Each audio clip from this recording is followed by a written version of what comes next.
Summary of 12 Rules for Life by Jordan B. Peterson. Introduction. Wouldn't it be great if someone handed us a guide which explained very clearly what the rules of life were?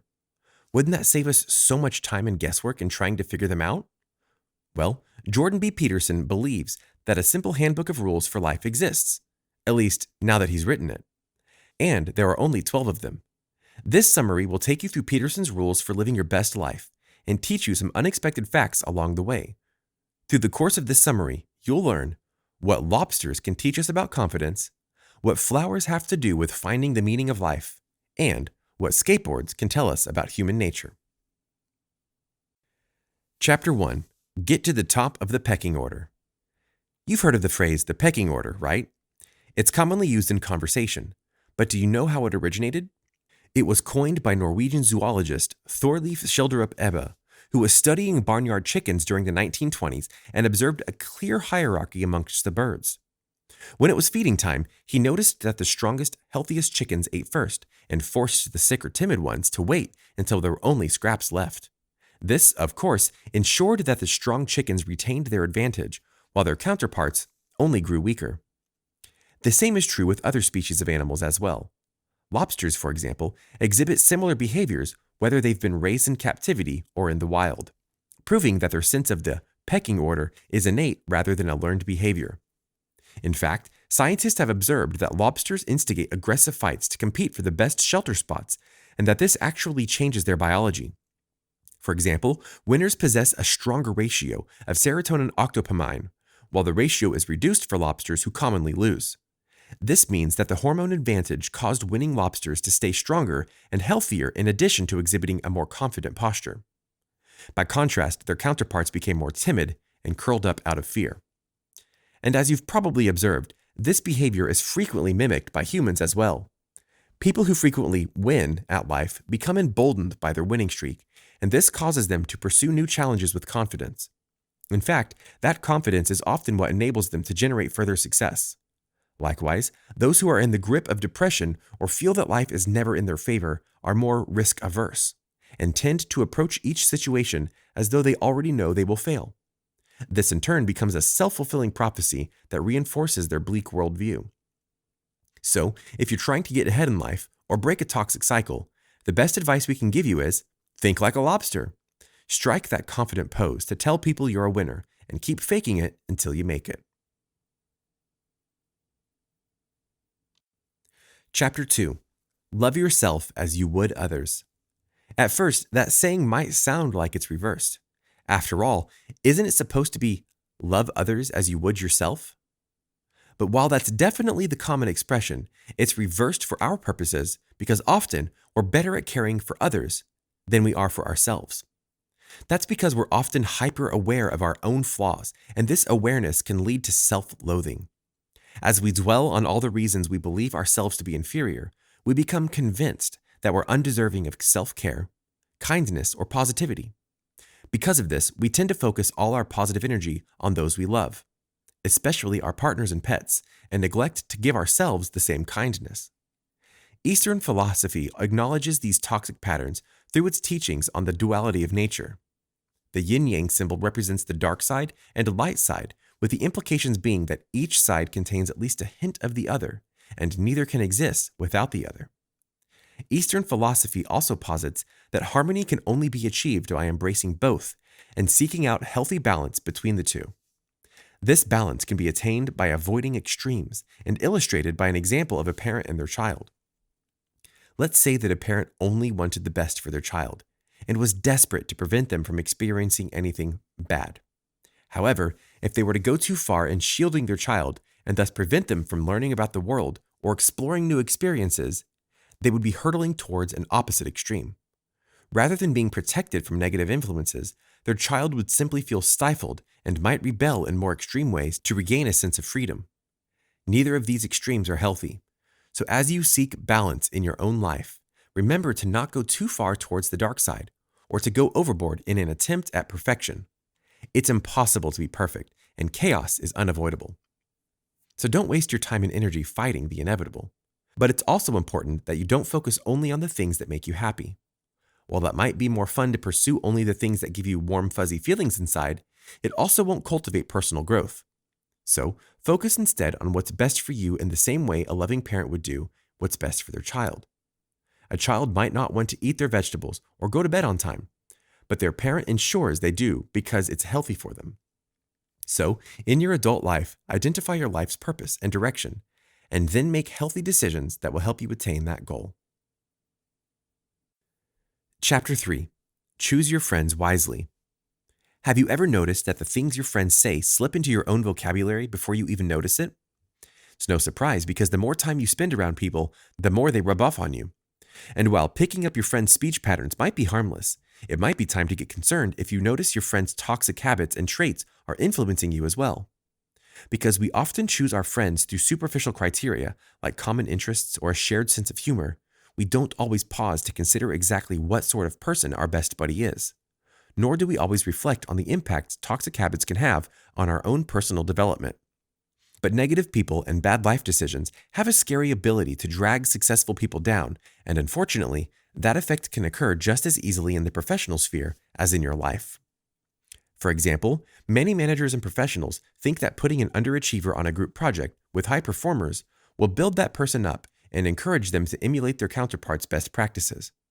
However, studies have shown that the opposite effect is actually more likely, and the successful teammates will be brought down by the negative influence. And that's why it's so vital that we surround ourselves with positive people who actively cultivate good habits in their lives. So, remember that exercising discernment isn't the same thing as being snobby or judgmental. Rather than dismissing prospective friends because of petty factors like their sense of style or socioeconomic differences, you're actively seeking people who will help you effect positive change. And the beauty of such a partnership is that it's mutually beneficial. A good friend won't allow you to wallow in self-pity or engage in negative self-talk, and they'll call you out when they see you developing toxic behaviors. And in turn, you'll do the same for them. Because you're both seeking to improve yourselves in the world around you, your friendship will literally help you both become your most amazing selves. So, choose your friends wisely. Chapter 4. Beat your own personal best. How often do you catch yourself comparing your success in relation to that of others? Whether it's with the intent to build yourself up with statements like, well, at least I did better than she did, or to discourage yourself with such comments as, I'll never win that award like she did. This thought pattern is beyond toxic. That's because comparison is a killer of progress. As such, it's important to clarify here that comparison and self-criticism are not the same thing. Self-criticism is healthy to a degree because it invites you to realistically take stock of your flaws and identify areas where you can improve. This is what motivates us to work towards a brighter, more successful future. But self-criticism takes an ugly turn when it's distorted by the lens of comparison. Because instead of asking ourselves what we can do to improve upon our own personal best, comparison causes us to measure ourselves by the standards of others. This worldview eliminates the moments of incremental growth that shape our journeys along the way, replacing our progress with a black and white filter of either success or failure. And if we find that we don't measure up to others, we determine that we failed. But nothing could be further from the truth. Because if we were to take a step back and look at the big picture, we would be able to clearly see every part of ourselves and acknowledge the small, personal milestones that define our growth as individuals. Sure, maybe your coworker got that promotion instead of you. But maybe instead of prioritizing your career, you were developing your relationship with your family because that's what was right for you. So, stop comparing yourself to others and instead judge yourself against your own prior accomplishments. Are you better today than you were yesterday? Do you want to be better tomorrow than you were today? If the answer is yes, and it should be, then this is the secret to keeping yourself on the right track. Because when you compare your present to your past, you'll recognize that you're growing in the ways that are right for you at the speed that suits you best. You'll be able to acknowledge those small moments of growth that are critical in the development of your best self, and you'll be able to appreciate the unique facets of your life that make your progress specific to you. So, evaluate your personal progress only by the standards that are applicable to you. And as you take stock of your development, think of yourself as a home inspector. Just like a home inspector, you'll analyze everything from bottom to top, determining whether a problem is a cosmetic fix or a structural flaw. Make a list of everything you find that needs to be improved, and then attack it, renovating yourself the same way you would a house. The best part is that when you are so focused on becoming the person you need to be, you won't have the time to think about comparing yourself to others. Chapter 5. Raise a kind and responsible child. The right way to raise our children is one of life's biggest quandaries, and it torments a lot of parents as they struggle to get it right. Because our children come into the world as blank slates, we're often paralyzed by the question of what to write on the people who will impact future generations. Neubauer suggests that the starting point for answering this question is to acknowledge innate human aggression. We all know how nasty kids can be to each other. Pretty much everyone has a bullying story from at least one person in their childhood. So what if our primary concern was simply raising kind kids? Neubauer asserts that cultivating kindness requires more than being a friend to your child. In fact, successful parenting demands taking the risk that there may be times when your child doesn't like you. Although that might sting a little, take a moment to consider how this style of parenting would play out. After all, if you're focused on being your child's best friend forever, you're not focused on enforcing rules. Rather, your job is to ensure that they're only ever happy and having fun. And that's not going to help your child become a well-adjusted and likable adult. So while it may not be fun to set boundaries and enforce them, it might help to remember that you're doing your child a great service by teaching them life lessons early on. After all, isn't it better for them to learn responsibility from a loving parent than from a society that will teach them in a far less gentle way? So, if you're eager to help your child become the best they can be, here are Neubauer's top tips for successful parenting. The first step is to avoid limiting the rules. While rules are absolutely necessary, if you have too many, your child will become frustrated and feel as though they're surrounded by obstacles. So instead of controlling their lives down to the minutiae with rules like, your socks always have to match, or you must always be in bed by this time, focus on practical, real-world rules like showing respect, being kind, and never using violence unless in self-defense. Remember that these rules will help shape your child's core values, and honestly, would you rather have a child who's loving and respectful, or a little monster whose socks always match? The next rule is to always use the least amount of force necessary. So, make sure you set clear rules with equally clear consequences, and take care to make the punishment fit the crime. Knowing which punishments will be most effective for helping your child learn the consequences of their actions also requires an in-depth knowledge of your child. So get to know the unique person they are and understand when only a verbal correction is necessary and when to take away video games for a week. The third tip is to stand as a united front. If you are a two-parent household, make sure you let your child know that they can't pit you two against each other to get their own way. Likewise, be sure to support your partner, even when they make mistakes. Lovingly acknowledging mistakes and working on them together is the key to growth and a happy home. Chapter 6. Life Isn't Fair. Why do bad things happen to good people? Is one of life's age-old, anguished mysteries. And to this day, we still haven't solved it. Often, that's because it's easier to blame injustice on others, whether that's on a global or personal scale. However, that's not the right response to the world's suffering, and neither is our temptation to give in to despair. Although both of these reactions are tempting, eschewing extreme responses is crucial to curating a healthy lifestyle. The acclaimed Russian author Leo Tolstoy didn't see it that way, however. In fact, he suggested that the world's injustice was so overwhelming to the human mind that only 4 responses could be valid. By his definition, these responses were comprised of childlike ignorance, hedonistic pleasure, suicide, or determining to struggle on despite it all. But is that really all there is? Others certainly seem to have embraced this dismissive worldview, as evidenced by multiple tragedies in which people decide to take others' lives along with their own through mass school shootings. As of June 2016, statistics showed that there had been over 1,000 shootings in the United States over the preceding 1,260 days. In each of these cases, the shooter had killed 4 or more people before ending their own lives. But while this is very bleak news indeed, it shouldn't cause us to give up hope or conclude that humanity is inherently bad. That lesson comprises Peterson's 6th rule for living, which invites people to take responsibility for their own lives and actions before condemning the world. Drawing on the philosophy of Russian writer Alexander Solzhenitsyn, Peterson asserts that it's possible to reject the cruelty of life even when you've seen it firsthand. That's what Solzhenitsyn learned when, after a dedicated fight against the Nazis during World War II, he was imprisoned by his own state following the conclusion of the war. You might think life in a Russian gulag would be as bad as things could get, but for Solzhenitsyn, it actually got worse. While serving his sentence, he also found out he had cancer. However, despite it all, Solzhenitsyn resisted the temptation to become angry and bitter, preferring instead to focus on the good in humanity. He spent his time in prison seeking opportunities to contribute something meaningful in the time he had left.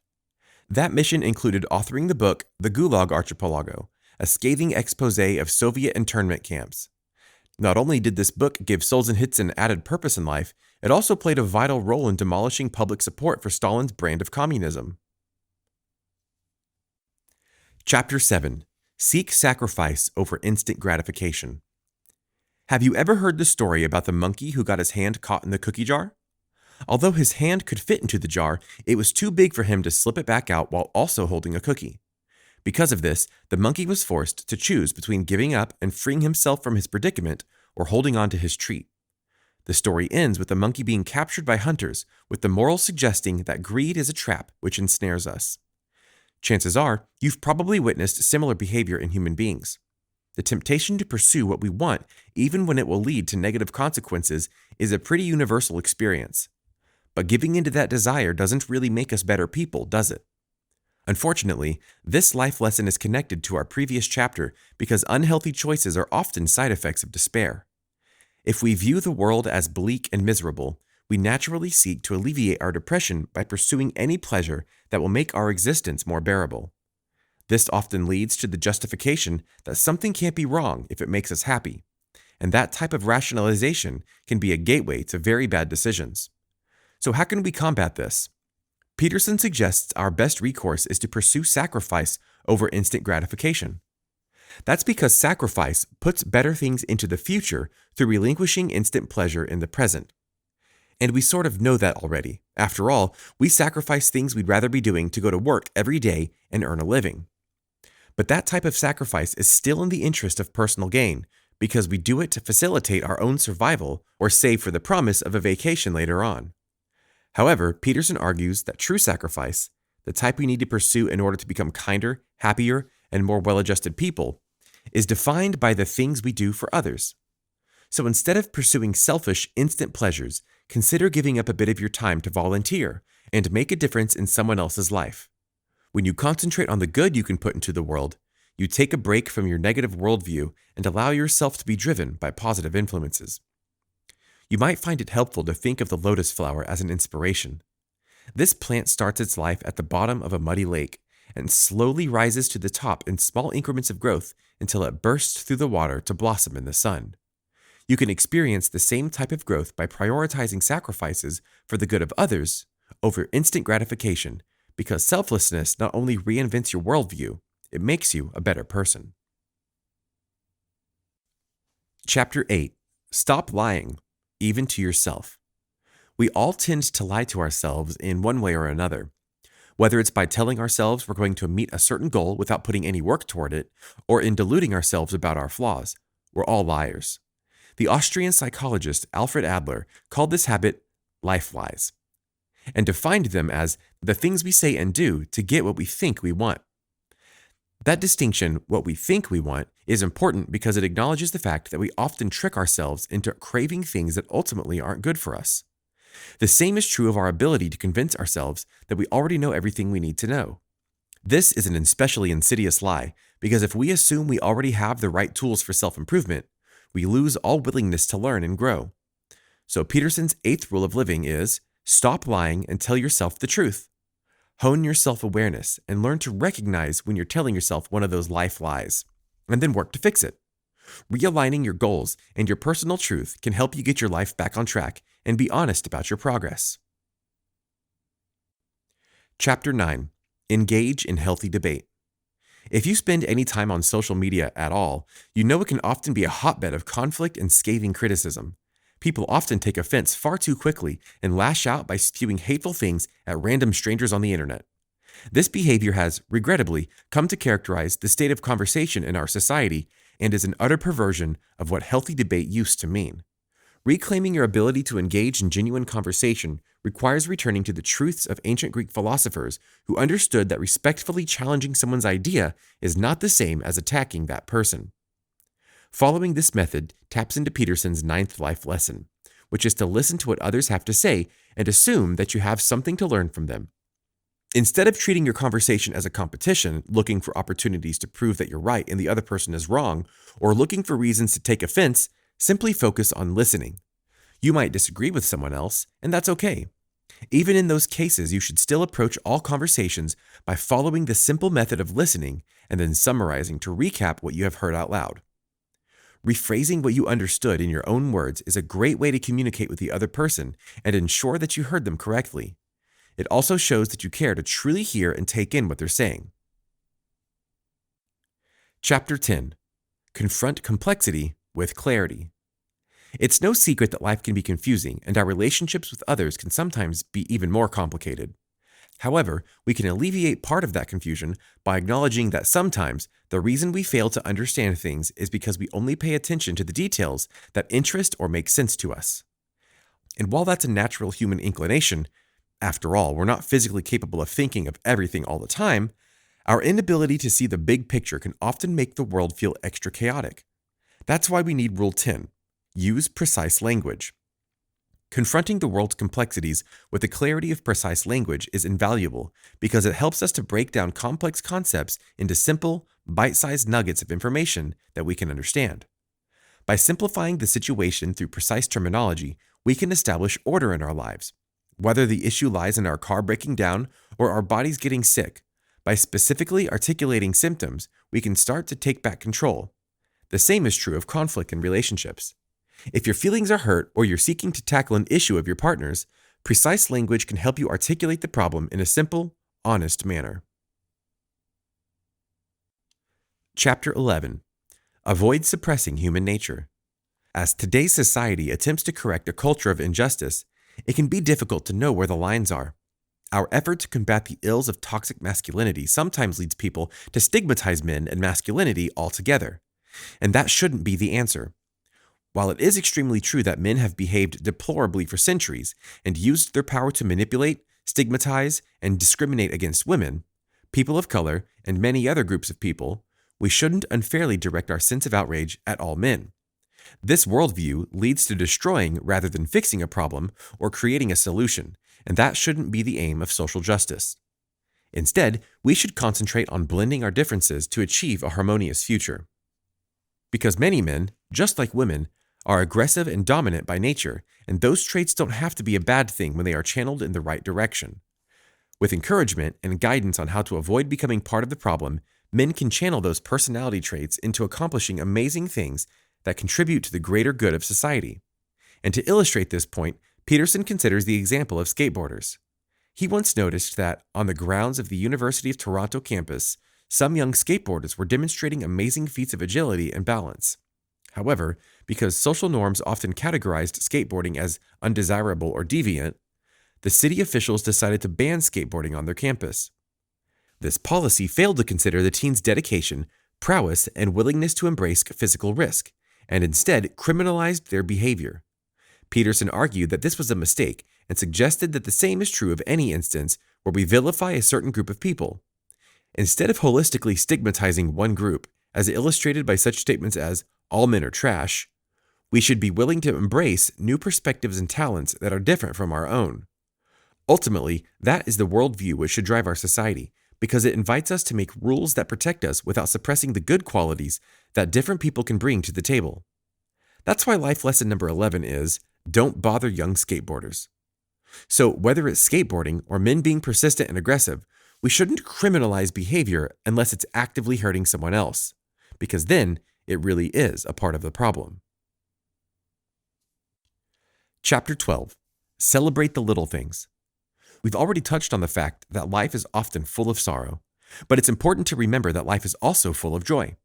The key difference is that where sadness often threatens to overwhelm us by smacking us in the face, we have to look a little harder to find joy. Peterson knows this firsthand because his daughter has battled severe arthritis since she was 6 years old. This degenerative disease has filled her childhood with extreme pain, frequent injections, and multiple invasive surgeries to replace her entire joints. If you're reading this and feeling that life is unfair, you're right. There's nothing fair about an innocent child suffering so much pain. But Peterson asserts the darkness of these moments should only strengthen our motivation to seek out the good in life. That's why rule number 12 is, make the best out of even the smallest joys that life has to offer. In his own experience, Peterson has discovered that relentless positivity is the only way to sustain yourself through even the darkest of times. Because although he is deeply affected by his daughter's suffering, he's grateful that after years of pain, she finally found a physiotherapist who was able to help her achieve greater mobility and develop a life with a lot more normalcy and a lot less pain. Although he knows she's not fully out of the woods yet, and that more complications may arise down the road, he's grateful for the small mercies in her life and seeks to keep them both positive. To that end, he advises readers to always avoid getting bogged down by sadness and keep an eye out for even the littlest things that can make you happy. Like petting a random fluffy cat you meet on a walk. Final summary. Life can be confusing, and much of our time on Earth is wasted in the pursuit of figuring out what we should be doing and how we can make the right decisions. However, Jordan Peterson hopes that we can learn from the questions and mistakes of the past and live our lives through 12 simple rules that can cut out the guesswork and make us happier.